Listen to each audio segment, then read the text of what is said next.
Oh, hi, you guys. Hey, we're on chapter 4. This chapter talks about contingency leadership theories. Um, and again, don't worry about this keeps telling me my mic's off, but it's on. Anyway, don't let all this theory business, like muddle up your head or anything. They're just, again, looking at four different ways or four different types of research that came up with a theory to try to explain, like, okay, which leadership style is the best to use based on a bunch of different factors, right? So in this chapter, they talk about four different leadership theories that are based on contingency, meaning that there's contingent. Your style, the way you lead, is contingent on a bunch of different factors. Contingency theory is one. The leadership continuum is another. Path goal is the third, and then normative. Well, I don't really care about all those fancy pants words. What I do care about is that you understand that there's a lot of different factors to consider when we try to lead our people and do it well. So there's looking at these different models and different variables. If you look at Exhibit 4.1, for example, um, it gives you an idea of what we mean by contingent on what. So it's contingent on the followers, the leaders, and the situation. So in all four of these theories, that never changes. The researchers just came up with a different way to look at the followers, the leader, and situations, right? Um, so this, if we look at, oh, I don't think we need to get into the whole global part of this. Let's see. Let's just move right on to and you guys can read the global contingency leadership thing. I mean, it's important for you to understand that the basics of this is, not to go too deep into it, is that the way you lead varies by culture. So what we're talking about today is basically our Western culture, right? But this would change greatly if you were in another culture. So for example, if you look at an autocratic or very directive type of leadership style, the ones where we're telling people what to do, making the decisions for them. If you're working or living in a culture where that's acceptable or is expected, and you go in there and you're a participative and let's do all this to, let's work on this together, they may not react very well, and vice versa. Okay, so that's just the basic idea of the global contingency leadership. Now, the theory and the models, there's three different areas we look at. And Fiedler is the first one that kind of starts talking along the lines that there's a lot of different things going on here to help us decide which leadership style is the best to use. But he said, Fiedler, and this is like the 1950s. So Fiedler comes up with this idea that, he says you shouldn't change your leadership style. You should actually change the situation. Which is good in theory, again, but what do you do if you can't change the situation, right? So if you look at the definition of Fiedler's contingency leadership model, and I'm looking here in chapter 4, it's used to determine if a person's leadership style is task or relationship oriented, and if the situation, meaning the leader-member relationship, the task structure, and the positional power, matches the leadership style to try to maximize performance.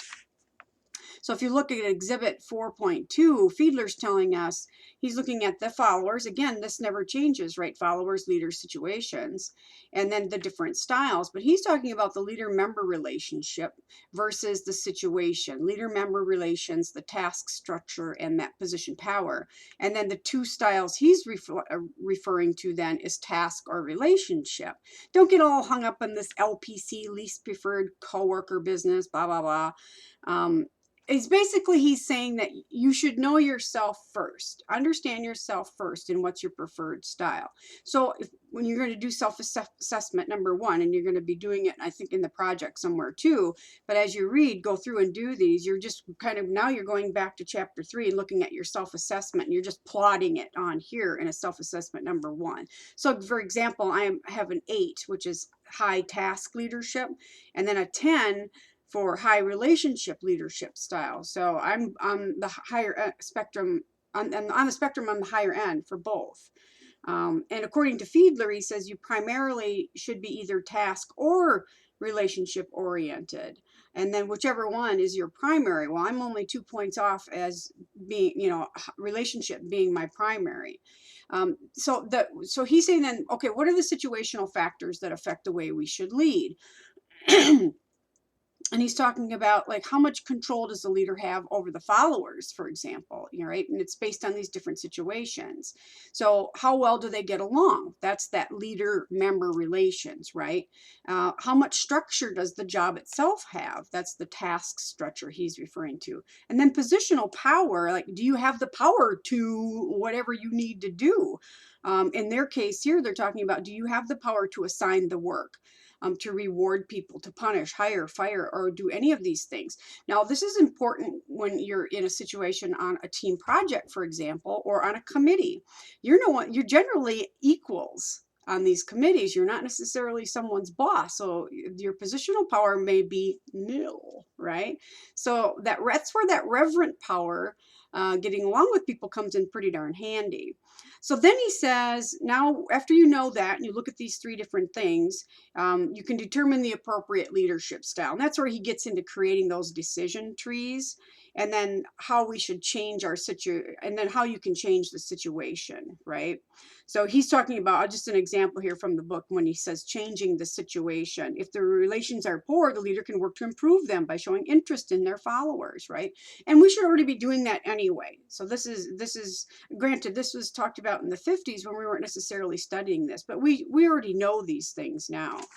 Then if you look at the decision, Fiedler, it's exhibit 4.3. Excuse me. Fiedler's contingency leadership model. You can see it's this little flow chart thing. It's a decision tree, but it's the same kind of thing as a flow chart, right? When you pick one path, you move this way, and then you see your options there, and you pick that one, and you move to the next thing. So don't overthink this. So if we look at the model in 4.3, and then in the concept application, for contingent, I'm looking at my book. I'm sorry, I'm not looking at you, but I'm looking down at my book because I can't memorize all this, right? Like for example, if you look at number 3, Sally, the principal of the school, that one, she assigns the teachers to classes, has various other duties, and the school atmosphere is tense. She hires and decides on tenure appointments, right? Pretty important. So if you go up to the model and you at the start, you can see here there's some problems. So she doesn't have a good relationship with the followers, so it's poor. So now you see you have two choices. Is what type of job is it? Is it repetitive or non-repetitive? This is non-repetitive. Then you have the third level, right? Is the leader's power strong or weak? The leader's power is weak. She doesn't get along with everybody, which means that they're not going to necessarily follow happily, right? So then that leads us to situation number 8 on his model, right? Which says, okay, well, then the best or appropriate style in this case would be the task oriented. And you can do that for each one of those. I don't think I have you even working on those because it's not something that's important enough for us to worry about, other than that you can see how it can help you understand, like, okay, I see that I don't, and then move on to the next step and give you an idea of maybe what type of leadership style you should be leaning towards, right? Let me see here. You guys can read the research, the criticism, and applications. At the end of each one of these theories is that little section, research, criticism, and application. It kind of gives you the current version of what how effective, right? What's the research, and then what's the criticism, and then is it applicable? Now, the second one, we're still back in the 50s here, the leadership continuum theory and model. Now, this is when, this is Tannenbaum and Schmidt talks about this. Now, this is this idea, are you more boss-centered or subordinate-centered? Now, you already should be starting to see these patterns, right? Are we more about us being autocratic, more boss-centered? Are we more about our employees, which is people-oriented, right? Task versus people, right? So there's a lot of crossover and using different terminology. So in their model, if you look at exhibit 4.4, the followers are the subordinates, the leader's the boss, right? And the situation is based on time, right? And then the leadership style, they suggest that we should consider our boss-centered to subordinate-centered leadership, with those 7 different leadership styles on this continuum. So we're going to look over at the continuum here on exhibit 4.5. And that's where you can see at the top, number 1, very autocratic. Just going to state the decision that's not open for discussion, my way or the highway. If you're working with 4-year-olds, It's number one. It's my way or the highway because mommy knows best. Mom and dad know best because your little brain's not done yet, right? But as our children get older, just using kids as our example, just like employees, as they become more better experts or longer with the company, we move down this continuum to being more participative, right? We shouldn't be, it shouldn't necessarily be it's my way or the highway on everything when your child is 10 and then 15 and then 18 and things like that. And our employees too, stating the decision it's not open for discussion. This might be a new hire. They really don't know anything yet, so you are going to be more autocratic. But you can see how when you get to number 7, participative, that's when you're letting the employees make ongoing decisions, right? Because you trust your team. That's where it's so hard for parents, right? When we talk about children, because they're getting older. You have a 14-year-old, yes, we have to trust them more, but they still only have a 14-year-old brain. But they think they have a 25-year-old brain, right? And mom and dad are like, no, you don't. Yeah, so it's complicated. And with employees, it's the same thing. It's complicated. So these theories are just trying to help us sort out what's the best path here. And you usually know when you've picked the wrong one because everybody's all up in it, right? And everybody's mad, whether it's your kids or your employees. Now let's look at the third one, the path goal leadership theory and model. Now we're in the 1970s. Now we're in my decade, right? And this is House, Evans and House, and they're talking about this idea, regardless of your preferred style or behavior, that you should be able to look at what your leaders, your followers need and adjust to that. So he's saying that, and he suggests that you pick one of 4 styles. And again, he's got another opinion on what these styles are called, but they're basically the same. Again, if you look at 4.6, exhibit 4.6, it's like choose the path which gets you to the goal. That's what he's saying, right? And so he looks at these leadership styles in Exhibit 4.6 as being directive, supportive, participative, and achievement-oriented. Sound familiar? Yeah, so you got to pick the right style that best suits the situation. Again, these are situational and contingency leadership styles. The path goal model, and I'm just reading from the book here, is used to determine employee objectives and to clarify how to achieve them using one of those 4 leadership styles. You can see that now we're starting to evolve. These theories are starting to evolve to realize that the employees have a great deal to do with all of this, right? It's not necessarily my way or the highway anymore to be effective. So basically what path goal theory means is, if you look at exhibit 4.7, the situational factors, and in this particular theory talks about authoritarianism, locus of control, and ability, and you'll read that. I don't need to read that to you. And then the environment, which is whether it's the task oriented, the task structure, formal authority, or work group oriented. Then those 4 leadership styles, you pick one of those that you think is the most effective to either improve performance or achieve some sort of satisfaction, right? So if you go on to the next page, then you see what they're describing as these situational factors, right? And those environmental factors, and you can read through that. So what it boils down to then is, okay, now pick, and once you know all of that, what's the best leadership style? And that's where that directive, supportive, participative, and achievement oriented is. Now, so for example, in the directive, we go back to what I just said. Is this a new hire that needs to be directed, right? You have to be a little more autocratic. Is it a crisis situation? Again, this is contingent on something, right? If you're in the emergency room, if I'm in the emergency room and I'm like got blood spurting out my arm, I don't want you people to have a team meeting about it. I want somebody to make a decision, say, stitch that girl up, right? And then supportive, and you can see how it moves again up this continuum, and they're calling it achievement oriented. So again, high task and high people. And I'm high on both those ends, I'm more achievement oriented. But I also know when I need to be directive, supportive, and participative, and not completely achievement oriented, because not everyone can be led the same way, right? That's why we have to be very flexible as leaders in leadership.